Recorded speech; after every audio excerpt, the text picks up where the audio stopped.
به نام خدا، با عرض سلام خدمت همه شما دکتر صاحب عزیز. امید خوب صحتمند باشین، شبتون بخیر. تا کسی که چیز دیگه ما وصل میشن، ما شما ارزیابی از درس گذشته می داشته باشیم. بعدا باز میریم طرف درس جدید. دکتر صاحب که دستشون بلند است، اول دکتر صاحب بهار صمدی.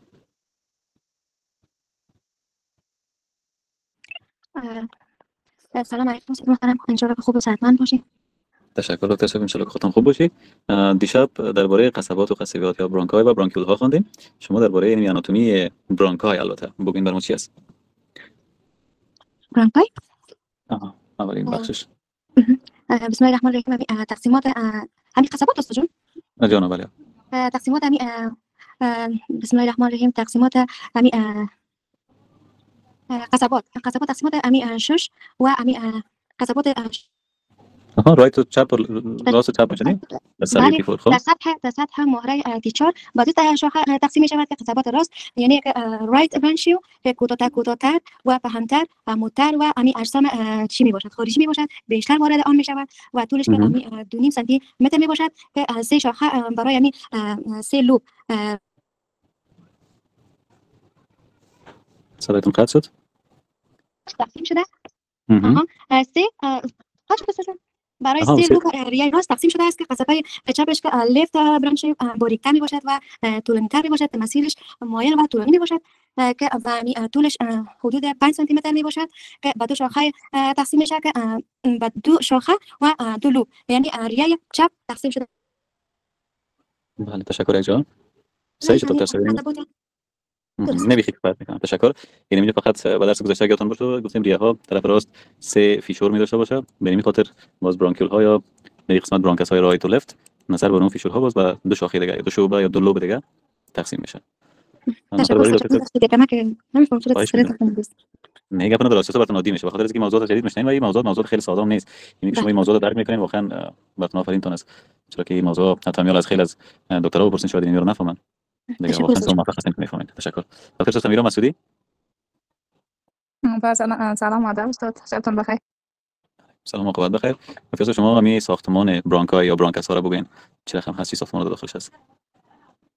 استاد ساختمان جدار قصبات که از نسج مانند شزن اطرافی ساخته شده توسط نسج اپیتال مجاور یا محتابدار فرد شده و این زمانی که پیشرفت‌تر می‌رود یعنی پیش می‌رود به برانچیول ها بالاخره تقسیم میشه، یعنی به رسپیراتور برانچیول و بالاخره الویلو لردک یا ترمینال ها بالاخره هم در نهایت به الویلای تقسیم می‌شود و خود این مجرای بزرگ شده به نام کانتکتینگ ایروی یاد میشه که این خودش وظیفه از هوا رساندن به شیشه هاست، اما تبادل گازات اجازه نمیده به خاطر اینکه دیوار ضخیم میباشه. تشکر از جان دکتر صاحب، صحیح کاملا. نفر بعدی دکتر صاحب سمینا. السلام علیکم استاد محترم. علیکم سلام عقبت بخیر. در این ساختمان برانکای ها یا برانکاس ها یا قصبات چی تغییراتی صورت میگیره؟ چقدر که برانکاس ها پیش میرن داخل ریه ها اصلا تغییرات ساختمانی صورت میگیره؟ میره برام شما بگین. درست است استاد. میگیم بسم الله الرحمن الرحیم. تغییرات ساختمانی در خود قصبات، قسمی که قصبات تقسیم میشن و هر چقدر پیشتر میرن اینا کوچکتر میشن و تغییرات ساختمانی هم در اونها زیادتر شده میره. یعنی اولین زمانی که اولین قسمت قصبات از کارتلیج ها یا عظمی غضارف ساخته شده و زمانی که به مجرای تنفسی کوچک تقسیم میشن، امی ما گفتیم که خود شیزن از حلقه های سیمانند تشکیل شده. این حلقه ها بسیار زیاد کوچک میشه و خود غضارف هم در مجرای تنفسی دیگه وجود نمی داشته باشن و به صفحات کوچک تقسیم میشن. بعد از زمان که پیشتر رفته میرن اونا اسموت مثل یا عضلات لشم، زمانی که امی غضارف از جدار مجرای هوایی دور میشن به عضلات ملسا تبدیل میگردن و اجازه میدهن که امی قطرشان توسط امی خود عصب اتونوم خرد و بزرگ شود. قسمی که ما گفتیم امی خود عصب پاراسیمپاتیک و سیمپاتیک باعث دلتیشن و کانستراکشن خود امی قصبه میگردد که در اینجا عضلات لشم در اینجا رول مهمی را دارن که باعث امی میشه تا قطر بزرگ و کوچک شود و جریان هوا در ریه ها تنظیم گردد و بعد از زمانی که اینا پیشتر میرن اینا دیگه هم کوچکتر میشن و بالاخره ساختمانشون به شکل اپیتال استوانه اهدابدار تقسیم میشن که دارای حجرات گابلیدار بوده که خود حجرات گابلیدار قسمی که گفتین در مقابل میکروب ها در ساختمان ها در مقابل میکروب ها محافظت میکنن. یعنی زمانی که میکروب داخل بدن وینیمیو مرحله به مرحله همون مجدارهای اهدابش معدوم میشه، تعویض میشه، حجرات گابلیت هم هر چقدر پیش میره تبدیل میشه، تمام تغییرات میگیره. تشکر دکتر صاحب، خیلی صحیح. زنده باشین. دکتر صاحب بی حدیثه مسعودی فکر کنم یعنی بچه‌ها. بله سلام استاد. بله علیکم سلام، ان شاء الله که خوب باشین. شما برام بگین که یا چطور اروا میشن، عصب یا چطور میرسه و بالاخره لنف ریه چی برانکاس ها یا برانکای ها یا قصبات تا کجا تخلیه میشه؟ بسم الله الرحمن الرحیم شعبت راست چپ شریان قصبی صورت میگیرد که واخون بعدیشان برعکس توسط آرده قصبی تخلیه میگردد که طوری که از راست به ازیکو وین میباشد و از چپ از سوپریور انکاستر وین تخلیه میشود و اعصاب پاراسمپاتیک سبب بسته یا تقبض آن میشود و عضلات مغزی قصبی میشود که سبب بسته شدن آن میشود و بلاکس دک می باشد که لنف آنها در جدای مجرای هوایی می شود و شعبه لنفاوی تخلیه می شود. ضغط لنفاوی در اطراف شدن و شجره قصبی قرار دارد و عبور آن که در تراسیک دک می باشد و در راست که رایت لنفاتیک دک تخلیه می شود. تشکر از دکتر کاملا صحیح. و نفر آخر یک سوال مانده از دکتر حسنی وفایی، شما جواب بدین.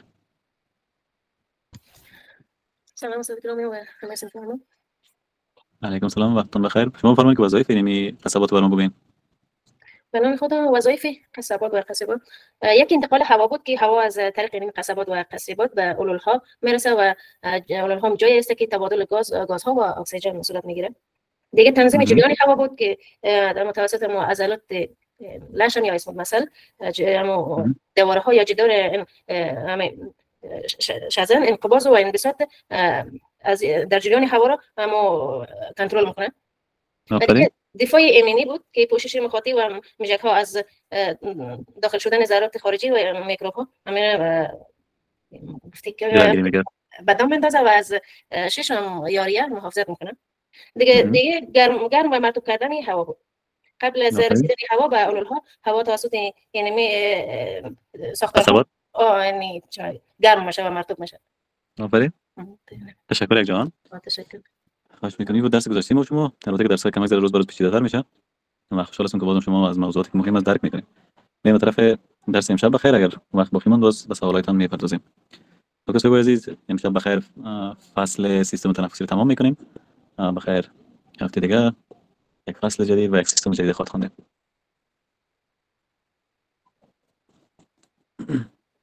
سفر داریم؟ بله استاد دارم. سفر داریم درست است. بسیار خوب. به نام خداوند بخشنده مهربان. آناتومی فیزیولوژی فصل 11 سیستم تنفسی و درس امشب ما شما دیشب برونکای خواندیم. از اون خودتر برونکیول ها یا برونشیول ها می باشه و اسناخ اونمو کیسه های هوایی یا الویول هایی که ما میگیم با نام اسناخ هم یادش میکنم. بعد از اون ترتیب و وظایفش میخونیم. اینا چی وظایف دارن؟ تنفس و تهویه این تبدیل هوا در ریه ها رو میخونیم. شهیق و زفیر دو عملیه تنفسه. اونا رو روی پس می داشته باشیم. که در اول خود برونشیول ها را یا رسپیراتوری برونکیول ها را و الویولای میخونیم که چی هستن. هر لوب نسج ریه‌ای ما شما که همون لوب فوس یا قسمت هم برش میگن. خب من زیادتر لغت لوب استفاده میکنم. هر لوب که نسج ریه‌ای داره توسط یک سلسله صفحات بسیار نازک و نسج منظم یا منظم که هست به لوب های خردتر تقسیم میشه. و هر لوب خرد که اون فوسایس برش میگن با واسطه برونشیول های نهایی تهویه میگردن، تبدیل هوا صورت میگیره قسمت. و بعدن برونشیول های تنفسی داخل الویولار داکت میشه. نامش بسیار کم از پیچیده است، شما کوشش کنید با دو حجاب بخونید. الویولار و داکت. و یک تعداد زیادتر اسناخ هدف شمالی الویول ها است. تقسیم میشن. یعنی هر چقدر ما اول پیش میریم اول تراخیا بود شزن. تراخیا به طرف برونکای ها تقسیمات میشد. برونکای راست چپ بود. برونکای به برونکیول ها در آخر که میره به طرف چی؟ کیسه های هوایی که در اینجا موقعیت داره تقسیم میشه. یک شش سالم یک شخصی که صحتمند باشه و کاهل باشه نه کلان باشه 150 میلیون از این الویول ها موجود است. چقدر زیاد است نه؟ متهن جرمه. ببین چقدر خرد است این اسناخ و چقدر تعداد زیاد است. و پروسه تبادل گازات هم در این قسمت صورت میگیره. اگر کسی صحتمند نباشه این تعداد از میشه کم میشه. مثلا کسایی که جاهای گرد و خاک بیشتر زندگی میکنن یا مواد مخدر استفاده میکنن با این الویول ها تقریبا بسته میشن. و هر چقدر مجرای هوایی به صورت پیشرونده میره کوچکتر شده میره و جدار یا پوش از اون نازکتر شده میره تا که این طبقه عضلی ما و شما بیخی گم میشه، دیگه چیز باقی نمیمونه. بالاخره چیزی که باقی میمونه اپیتل خشت فرشی باقی میمونه. اپیتل خشت فرشی ساده یکی از انواع انساج است. این مجراهایی که بعید است یعنی دور هستن از سیستم تنفسی یک شبکه سست و نسج منظم الاستیکی داره، یعنی خاصیت کشی رو وقت داره. دینامی ماکروفاژ ها اون مجرات دفاعی که وظیفه بالا کردن داره. فیبروبلاست ها مجرات دفاعی، اعصاب ها، اوعیه های دموی یعنی رگ های خونی و اوعیه لنفاوی تمامشون این شده فرش شده. الویولای د کاپیلارین د شبکې لخوا محاصره شوی دی. خب او په هر لوب کې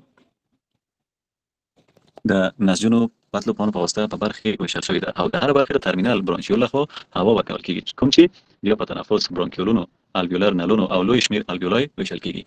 د یو روغ کس په ریو کې د نږدې 150 میلیون الویولای شتون لري چې د غاز تبادله پروسه پکې ترسره کیږي، لکه چې د هوا لارې په تدریجي ډول کوچنۍ کیږي د دوی دیوالونه په تدریجي ډول نری کیږي تر هغه چې د عضلاتو طبقه او نښلونکي نسج له منځه لاړ شي او یوازې د ساده اسکواموس اپیتلیال یا اپیتلیال خشفرشي حجرو یو طبقه پاتې شي. دا لارې د هوایی لارې د یا دقیق شما تصور کنید که منزل براسم اگر سرسراست باید که کنار بسته کنم مخش باشه دکتر صاحبا اتاق ما در منزل بالاست. اینجا وقتی کلیک رو باز بکنیم باز از طرف همسایه سرصدا زیاد میاد. خب دا لارې د هوایی لارې د لچکلرونکي نښلونکي نسج د یوې خلاص شبکې لخوا پوښل شوې ده چې پکې مایکروفاژونه، فیبروبلاست، اعصاب، د وینې رګ یا د وینې رګونه او لمفاوي رګونه شتون لري. دا د برونکیولز یا ریسپایریټري برونکیولز. په ادامه کې الویولر یا الویولای د کاپیلرونو د شبکې لخوا محاصره شوې ده. په سږو کې د غاز تبادله د الویولر غشا او د الویولر دیوالونو له لارې ترسره کیږي کوم چې یو ځای سره د تنفسي غشا په نوم یادېږي او د مچیو په څیر شکل لري. د الویولای په منځ کې سپیټل حجروي شتون لري چې سرفکتانت پټوي کوم چې د فاسفولیپید مایع دي او د الویول د وچېدو څخه ساتي. په نوې زیږیدلو د ماشومانو کې د سرفکتانت شتون د تنفس د پیل په وخت کې د سږو پراختیا اسانه کوي او دا مواد د وخت څخه مخکې زیږیدلو ماشومانو په سږو کې په کافي مقدار کې شتون نه لري چې د تنفس جدي ستونزو لامل کیږي.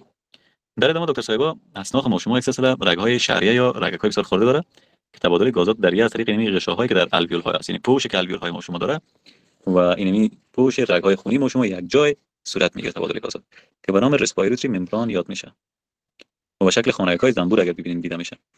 خانه‌های زنبور در بین این حجرات خشفرشی که ما پیشتر یاد کردیم که در بین الویول‌ها است حجرات سپتال است که سپتوم تولید میکنن یا سرفکتانت مواد قیعی بلغمی و این بلغمی که افراز میکنه یک مایع فاسفولیپید است، یک مایع شحمی است که اسناخ نمیمونه خشک شود و محافظت میکنه الویول‌های ماشوم خشک نشه و این سرفکتانت ها فشار سطحی رو مثل کم میکنه.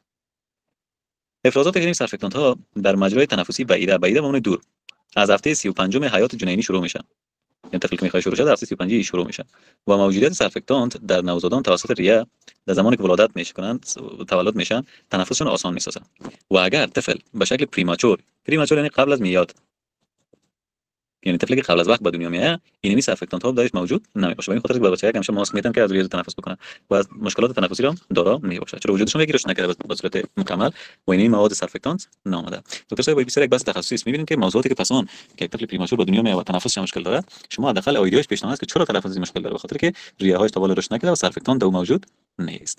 چرا زمانی که طفل در بطن مادر قرار داره از طریق شش تنفس نمیکنه، او اکسیژن از طریق خون که از مادر میاد پلاسنتا به وجودش استفاده میکنه. زمانی که تولد میشه باز او وقت است که از ششای خود استفاده میکنه. تاثیر برانشیول های ماشومان، یعنی چطور اعصاب میرسه برش. اعصاب پاراسمپاتیک ما که از اعصاب واگوس میاد سبب برانکیو کانستریکشن میشه یا کانستریکشن میشه. تخبط برانکیول های ما رو کوچک میسازن و مجرایی که هوایی که غضروف ندارن در اثر تنبیه عضلات ملسا کاملا بسته میشن. غضروف که بود شکل سیمانند بود در تراخیه ماشوم بود یا باز کمی محکم بودن نمیتونید بسته شود، اما در عشق که پیش میشد یا غضروف از بین میره باز عضلات ملسا جایش میگرفت به خاطر که نمی اعصاب بتونه تنبیه کنه و بستش بکنه. برعکس عصب پاراسمپاتیک که سبب برانکیو کانستریکشن میشد عصب سمپاتیک سبب برانکیو دایلیشن میشه. در کتابتون لغت نورده ما نوردیم خیر شما یادداشت بکنید. سبب استرخای عضلات ملسای برانکیول ها میشه و توسط قصبات را به وجود میاره. خود برانکیول ها چی وظایف دارن؟ دفاع در مقابل انتانات defense against infections. در مقابل انتانات دفاع میکنن چون اپیتلیال اهدابدار داره. پیشتر که دکتر صاحب جوابم داد حجرات گوبلت نقشه محافظتی رو داره و موجودیت اونها اما در پیش که میرین در قسمت الویول ها چه پیشتر میرین باز دیگه ادامه ندارن، یعنی در قسمت های ابتدایی سیستم تنفسی ما شما اینا موجود است حجرات گوبلت حجرات اپیتال اما هر چقدر که پیش میرین دیگه ادامه نمیداشته باشه از بین میره گوبلت ها حجرات دفاعی به خاطر اینکه اینا موجود باشن و نمیتونن تبادل غازات صورت بگیره ولی خاطر که سبب تغییر انتانات میشن و زمانی که هوای انشاقی به اسناخ میرسه میگه مثلا تراخیا برانکیول ها و برانکاس ها و برانکیول ها بین اینجا بسیار دفاع صورت میگیره دیگه تا وقتی که هوا به الویول ها میرسه تقریبا هوای کاملا چی است پاک است و حجراتی که در نسج ریوی وجود داره شامل لمفوسیت ها است، حجرات پلازما است، آنتی بادی تولید میکنن کلشون کونما فاگوسایتوزیس میکنن بلر انجام میدن. تمام ماکروفاژها در اسناخ مثلا وجود داره و این حجرات در مجرای هوایی بعیده فعال هستند.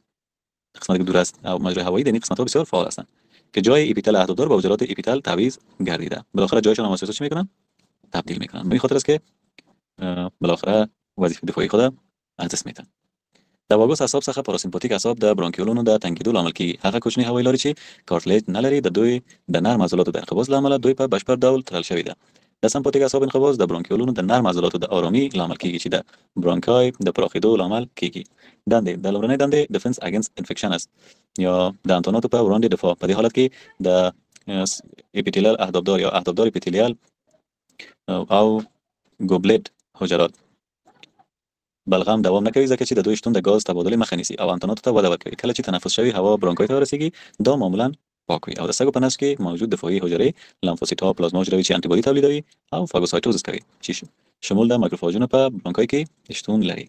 تمام از دفاعات تقریبا در قسمت هایی که حجرات دفاعی وجود داره انجام میشه. این درس موقع تصویر نداشت، تمامش بحث بود. به خاطر گوش میکنین که هم مثل یک موضوعاتی که شما باید درک بکنین ساده زبان ساده براتون بگم. در ادامه این اسلاید اینجا اشتباه اومد دکتر صاحب بخون. این رو باید من حذف کنم. این اسلاید اینجاست جاش. فردا متوجه شدم اسلایداتون رو اصلاح بکنم. خب اول باید ما شما تنفس ریوی رو بخونیم، بعد از اون باید بیاد، چون این اسلاید اینجا دو بار تکرار اومده، اینجا یک بار، اینجا دو بار. نمیفهم چطور شده. خب خیر. تنفس و تهویه ریوی یا پالمونری ونتیلیشن بریثینگ، همین عملی تنفس ما شما چی هست؟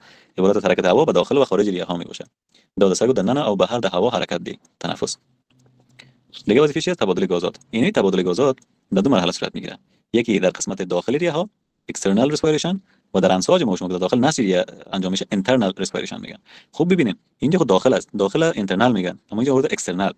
چون که داخل ریه ها زمانی که تنفس صورت میگیره بیرون از نسج است، این external respiration میگن. در انساج که است internal. یکم از آدم گیج میکنه.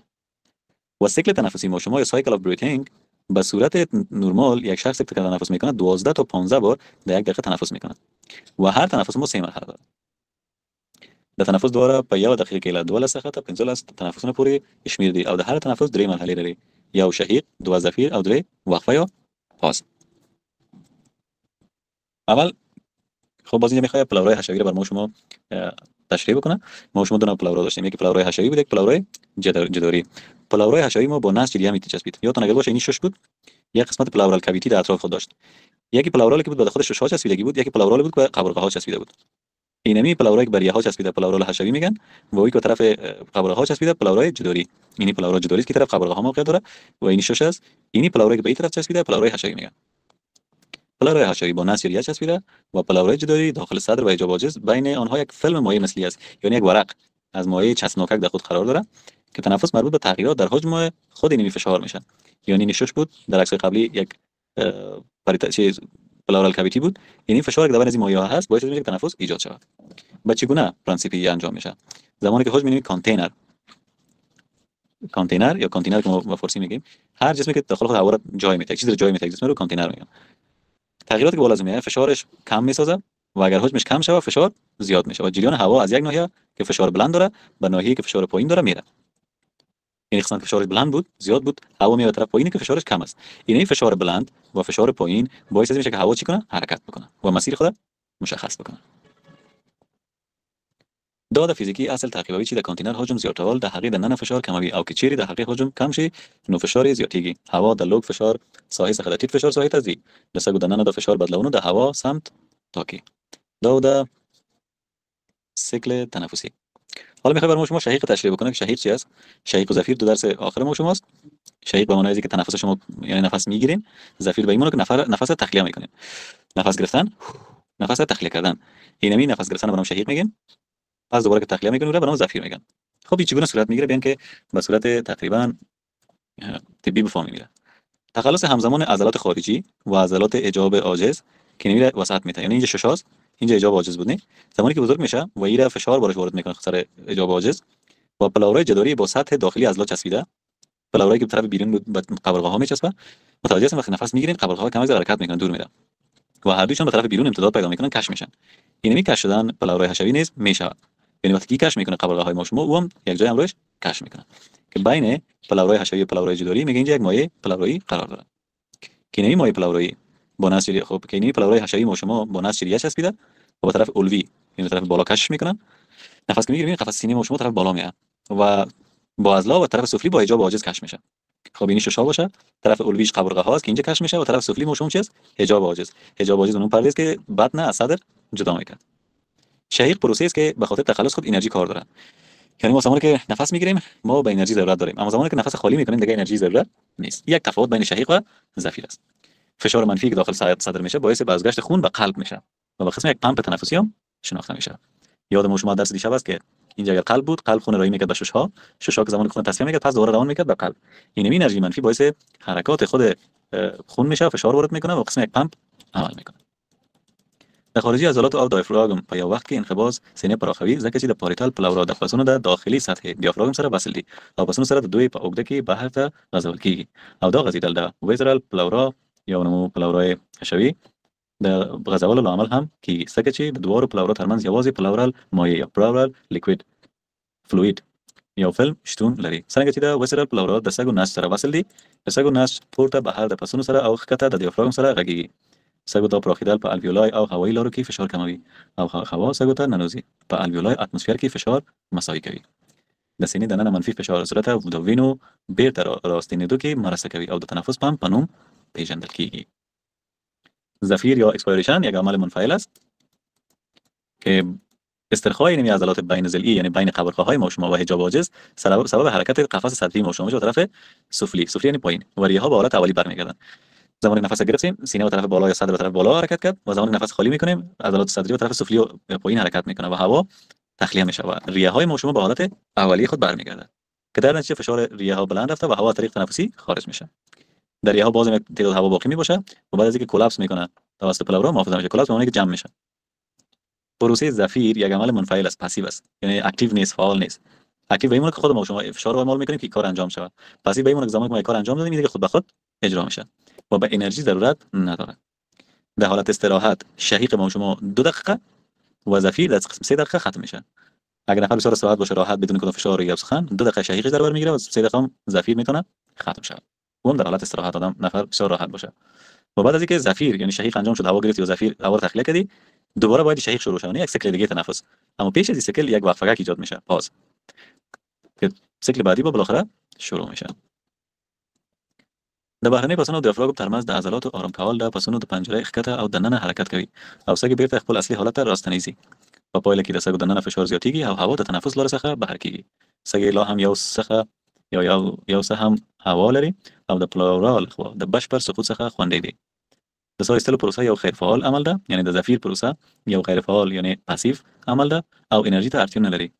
د آرامي په حالت تنفس په 2 دقیقو کې پای ته رسیږي او د زفیر 3 دقیقو کې او د زفیر وروسته د راتلونکي دورې پیل کېدو د مخه وقفه شتون لري، یو پاز شتون لري، بیا د بل سیکل شروع کیږي. تصویب درس آخر سیستم تنفسی ما شما کمک در خسته کننده و پیچیده بود، اما موضوعات بسیار تخصصی و پیشرفته بود که شما باید موضوعات بفهمید، بخاطر سیکل تنفس بفهمید، امراض سیستم تنفسی رو بفهمید که سیستم تنفسی چطور به مشکل برمیخوره. برانکیول ها یا برانشیول های تنفسی رو اسناخ تعریف میکنین، 45 ساختمان هستن. تنفس ریوی را معلومات می‌نویسین، شهیق و زفیر تفاوتش بر ما بیان میکنین. دکتر صاحب عزیزی بود درس امشب ما شما. پیش از اینکه به سوالاتتون بپردازم دکتر صاحب عزیز، به خاطر که فصل ما شما ختم شده میخوایم اگر جایی داشته باشم، البته از کسایی که خودم بگویم دکتر صاحب حیدری و دکتر صاحب حسنی از شما سوالاتتون رو میگیرم. فعلا بانیم که از دکتر صاحبایی که هستن اینجا پرسان بکنیم که از این فصل گذشته چی آموختن. دکتر سونا جلالزاده صدای ما داری؟ این یک باز میگن چرا ما در لیست سال قرار میگیریم. دکتر صاحب طاهره حمیدی میشتم فرمایید میکنم.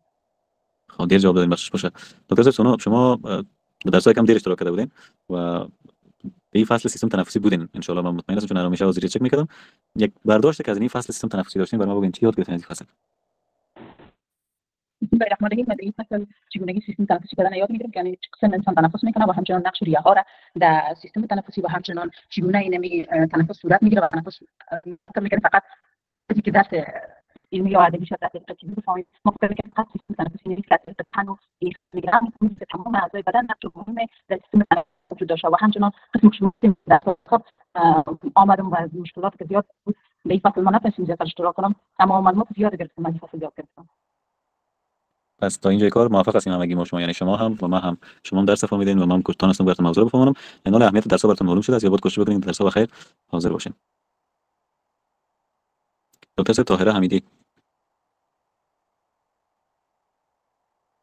نیست. دکتر محبت احمدی این سه مثلا ظلم نکرده باشین، صدای ماشین و صدای دندان نکشین. ها دکتر فاطمه احمدی 4. السلام علیکم. دکتر بسی براتون است. شما بگین از در آناتومی سیستم تنفسی چی یاد گرفتید؟ یک کلمه بگو، ما دلم خوشحاله که شما از این درس‌ها چیزا آموختین.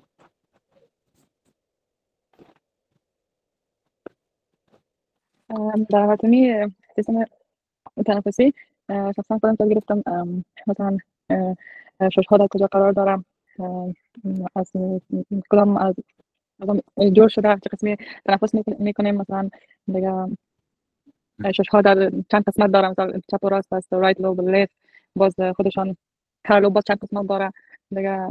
آناتومی شه، هیستولوژی شه، همیشه یاد گرفتم. از این معلومه دکتر صاحب درس صحیح نبودین. خب خیر، کوشش کنین درس رو تکرار بکنین یا حداقل ویدیوشو ببینین، بخاطر که زیادتر از این موضوعات ما خوانده بودیم. سعی کنین دکتر صاحب زینب به ما جواب میده، بفهمیم که این فصل چقدر ما قرار بود یاد بگیریم. دکتر صاحب زینب هستی؟ بله دکتر صاحب هستم، مگر چکم مسئول راحت باشه. بس من از اینکه چرا واسه استاد بخاطر استاد خودم غذا آماده میکنم. راحت کارت بگم، از اینکه دیگه پرسان میکنم. دکتر صاحب باور سمدی است. ما مسجد خواندن نمیتونم بخاطر دلست معسولین است، کس مسیج میکنه دیگه اون باشه. خب خیر، بریم از اون بانو حیدری پرسان کنیم. دستشان بلند است.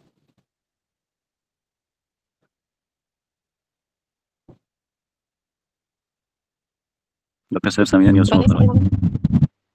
صدایتون خیلی دیر داشتین دکتر صاحب، اگه ضعیف است که مسئول نکنم ازت. نمی‌فهمم صدای مگه خوب است. نه صداتو داریم. پیش از اینکه من سوال خودم جواب بدم، چون سوال دکتر صاحب کردی، یک بار ببینید سفید که مثلا پرسان کنم از این فصل چی یاد گرفتن، خودت یک برشان بگو که این موضوعات بسیار مهمه در قسمت آناتومی بود که ما باید یاد می‌گرفتیم و یاد گرفتیم. و اونا متوجه شدن که کدام موضوعات مثل کردن یاد نگرفتن. استاد یعنی از درس اول، از جلسه اول دیگه یک عمومی بگو. خب به خاطر ضروری نیست که نقطه به نقطه بگی، فقط نکات مهم میشه بر ما بگو که اونا متوجه شدن، بس خلاص. درست است. به نام خدا، درس ما که از آناتومی فیزیولوژی است، از سیستم هضمی شروع شد که سیستم هضمی یا سیستم تنفسی نه سیستم تنفسی بگین، سیستم تنفسی بتنا بگین، هضمی رو بانیم. میبخشین کدام شب بگیم گفتین؟ سیستم تنفسی. این فصل آخر که خواندیم سیستم تنفسی بود، نه هضمی گذشت، هضمی مرجعی داشتم عمومی. یعنی استاد جلسه اول دوم نگویم بعدیش بگیم؟ نه جانا، از سیستم تنفسی رو بگیم.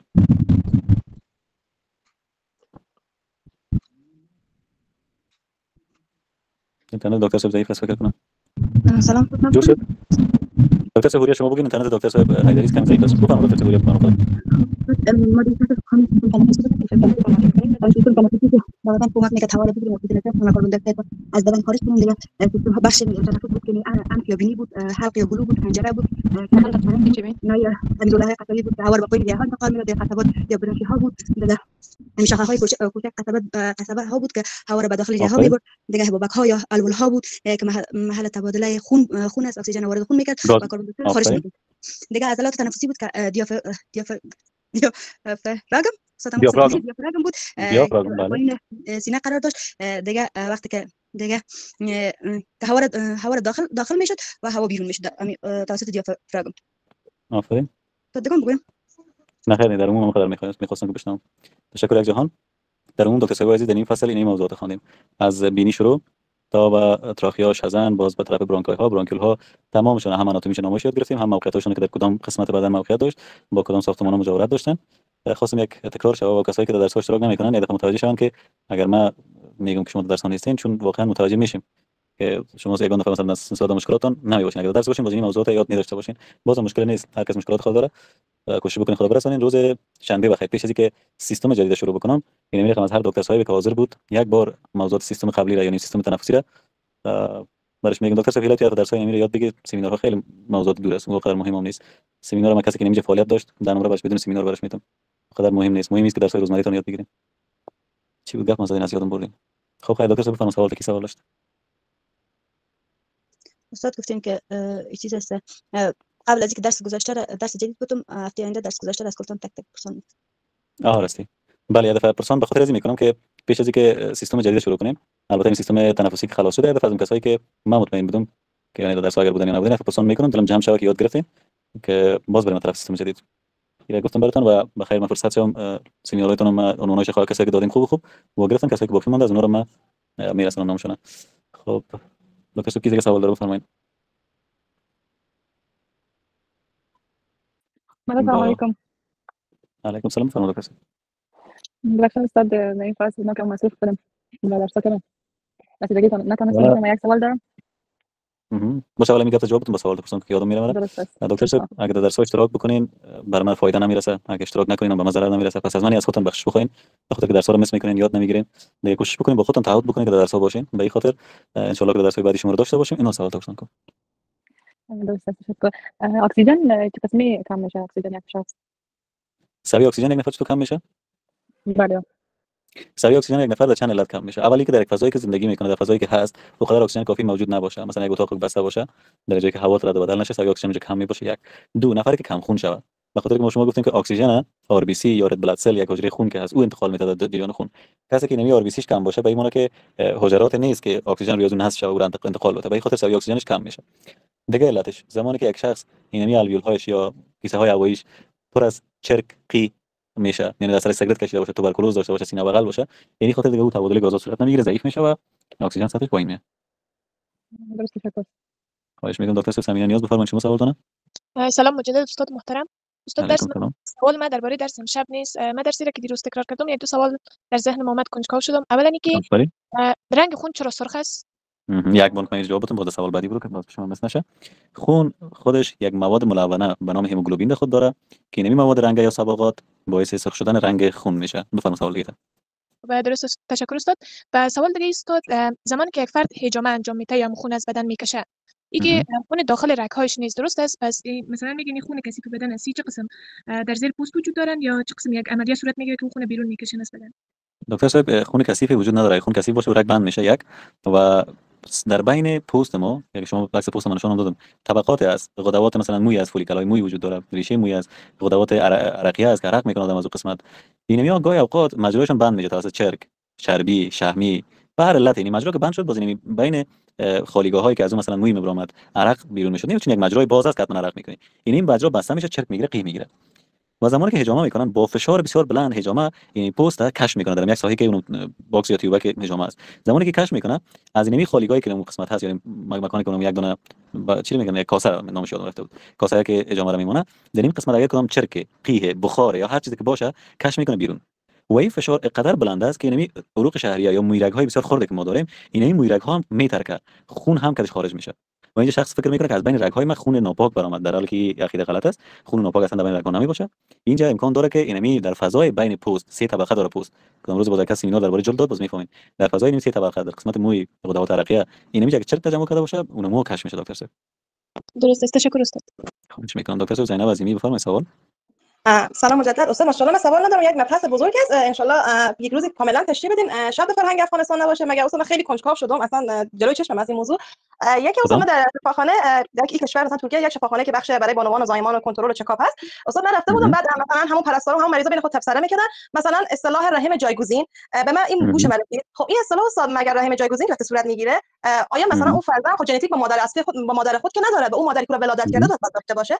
یکی به من مبهم بود. یکی هم استاد که مثلا آقایان که مثلا نمیتونن بخش باروری باشه میگفتن که مثلا باید نمونه گیری شه و برده شه داخل یخچال ها نگهداری شه، نمیخوام فریز شه. این اصطلاحات به ذهن من مونده بود. و یکی مثلا یک خانمی میگفت طفلمه مشکل داره، بعد مثلا پیوند مغز و استخوان شه، بعد همون دکتر بهش میگفت شما از کوچیکی بند ناف رو در یخچال فریز نکنید بخش لابراتوار. آیا بند ناف تاثیر رو طبابت داره که اکنون بیمارستان به این نتیجه رسیده بود استاد؟ خب سه سوال بود در عموم. بله همین کلا به من سوال بود، رحم جایگزین چه تأثیری داره استاد؟ خب رحم جایگزین زمان استفاده میکنن دکتر صاحب که یا در آقا یا در خانم یک مشکل وجود داشته باشه که اینا نتونن اسپرم و اوام، یعنی اسپرم مجری جنسی خود آقایان و اوام یا تخمک از خانم ها است با هم دیگر یک جا شدن نتونن، به هر علتی که باشه، چه امراض ویروسی باشه، چه اگر مشکلاتی در نوز باشه، یا چی در تخم گذاری یا جایگزین یا قرص تخمه ها در محیط رحم باشه، به هر علتی اگر نتونن یک زوج یک مقاربت جنسی موفق داشته باشن که باعث مثلا تشکیل جنین یا طفل شوه، یعنی اسپرم و اوام یک جای نشه، القا صورت نگیره، باز اینا میرن توسط پروسیجرهای طبی یک تخمه پخته بارور پخته خانم از داخل تخمدان یا قسمت محیطی که در غرس شده در رحمشون در این سیکل پریودیکشن مورد نظر گرفته او تخمه را از اونجا برمی‌دارن و از آقایان اسپرم ماچور یعنی پخته از اونها هم سالمشونه برمی‌دارن و در داخل ماشینالاتی را به القا در میارن. اما فعلا هنوزم تکنولوژی در این کوشش هست که من یک چند ویدیو رو دیدم، عکسام دیدم، اخبارش میخونم که حتی رحم جایگزین باید یک دستگاه باشه به ایمونه که خانم نباید اجاره رحم اجاره بگیره. اگه اصطلاح رحم اجاره شما نشنیده باشین، مثلا یا آقا خانم که اسپرمای خود دونیت میکنن، خانم شوهر باز اینا باز یک خانم دیگه که اصلا بیگانه است، در داخل رحم از او اسپرم و اوام زوج اونجا القا میتن و در اونجا طفل بزرگ میشه. یعنی ژنتیک از آقا و خانم، فقط محیطی که باید بزرگ شود از یک خانم صحتمند دیگه است. ان شاء الله تا اینجا رفت شده باشه. اینی رو به نام رحم اجاره‌ای یا رحم جایگزین میگن، یک در صورتی که انسان باشه، اما در کوشش ازی هستن که رحم جایگزین هم ماشین باشه که کس دیگه به او چی نشه. این بود سوال دومتون. و سوال سومی بود که بند نافشن به خاطر پیوند استخوان. اینجا نه دکتر صاحب، زمانی که گروه های خونی خصوصا در نزد آقا و خانم یگان دفعه اگر خود آرایششان ضد هم دیگر قرار بگیره، باز در طفلی که به دنیا میاره دو گروه متفاوت خونها و آرایش متفاوت، یک گروه خون خود می طفل بیگانه خطاب کرده و کش میکنه لایز بکنه. اگه شما مثلا در تعیین گروه خون دیده باشین، یک مواد که روی خون میندازن شور میتن تا که پارچه پارچه شود، ضد اون آنتی آرایش میگن. اونم جاست که خون پارچه پارچه میشه. در این اطفال زمانی که گروهای خونیشان متضاد یکی دیگه باشه از آقا و شوهر، باز امکان داره که خود طفل با کم خونی یا اینمی سرطان خون میگن برش میگن به این دچار میشه. و چون خونم مغز استخوان میسازه، به این خاطر میگن اون طفلک باید پیوند مغز استخوان صورت بگیره، یعنی مغز استخوانش تبدیل شه تا اینکه بتونه زندگی سالم داشته باشه. این دو سوال سوم ما چون جواب دادم یعنی ماند. سوال دوم این بود که استاد که چرا برای بعضی آقایان اسپرم فریز میکنن؟ استاد من داخل لابراتوار دیدم که بخش آقایان بود. خب زمانی که اسپرم در وجود آقایان از جمله به اصطلاح عام بگویم نازکترین موجودات هستند که حتی درجه حرارت، حتی اینمی شعاع الکترومغناطیس موبایل کامپیوتر روی از تاثیر میکنه، میتونه رو از بین ببره. یعنی کسانی که روی زانوی خود کامپیوتر استفاده میکنن یا زیادتر از موبایل استفاده میکنن، باعث از اینکه ما این اسپرم های وجودشان که در خصیه هایشان جمع میشه باعث مرگ شود. به این خاطر وقتی میخوان از دونیشن بگیرن تا پیش از اینکه القا صورت بگیره رو فریز میکنن، منجمد میسازن تا اینکه از بین نره، زنده بمونه. استاد پس با این حساب یعنی امکان داره در آینده نه چندان دور با مشکل ناباروری بین آقایان کلا از طریق تکنولوژی کلا رفع شه و هیچ کسی مثلا آرزوی داشتن فرزند به دلش نمونه؟ بله، این ترسایی است که همیشه دارن در کشورهای خارج. حال فعلا زوجها اصلا یا نظر به مشکلات یا به هر علتی که هست یا نمیتونن بارور شود، یا زیادترش از طرف آقایان از خانم‌ها هیچ مشکلی ندارن. و این اینجاست که از مردهای سالم اسپرم دونیشن میگیرن. دونیشن اسپرم شنیدین؟ برین سرچ بکنین. اسپرم دونیشن این معناست که یک نفر سالم اسپرم خود دونیت میکنه، یعنی اهدا میکنه، در بدل از پول میگیره و مرکز صحی رو ذخیره میکنه. و یک زوجی که آقایش یا مرد نمیتونه که بارور شود، باز اون از اسپرم دونیشن شده میخره، با خانمش مثلا القا صورت میگیره، خانمش حمل میگیره. این بس بسیار طولانی دکتر صاحب، خدا کنه که کمک در بازی شده باشه. بله کاملا من واضح شد. فقط به خاطر همین سوال از ذهنم بود که آیا رحم اجاره‌ای ژنتیک مادر اجاره‌مو خانمی که باروری رو طی مراحل میکنه یا نه از خود مادری که قرار از او استفاده نه از بله این هر سوال از این تمام خوب است بپرسین. از مادری که اوام یا تخمش گرفته شده ژنتیک از میگیره. مادری که نگهداری میکنه نشه نداره. از لحاظ روحی اون مادری که داره در شکم خود 9 ماه نگهداری میکنه، خب از لحاظ عاطفی اونس میگیره طبعا و او باعث ضعف روحی نمیشه که استاد بابت مثلا بعضی پرونده وکالت میدن و اینها یا قرارداد صورت میگیره از روز اول. اونا که اصلا فکر کنن در بدل پولی کار میکنن، خود از یک منبع درآمد است برشان.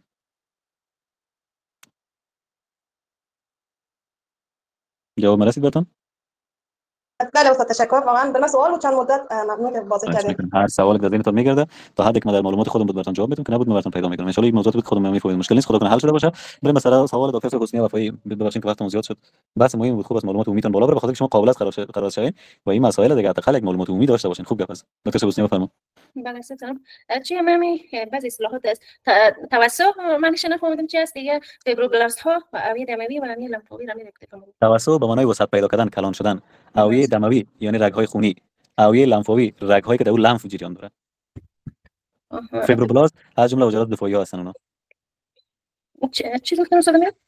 عضلات دفاعی هستن اونا، در دفاع یا سیستم ایمنی نقش دارن با عضلات لمفاوی.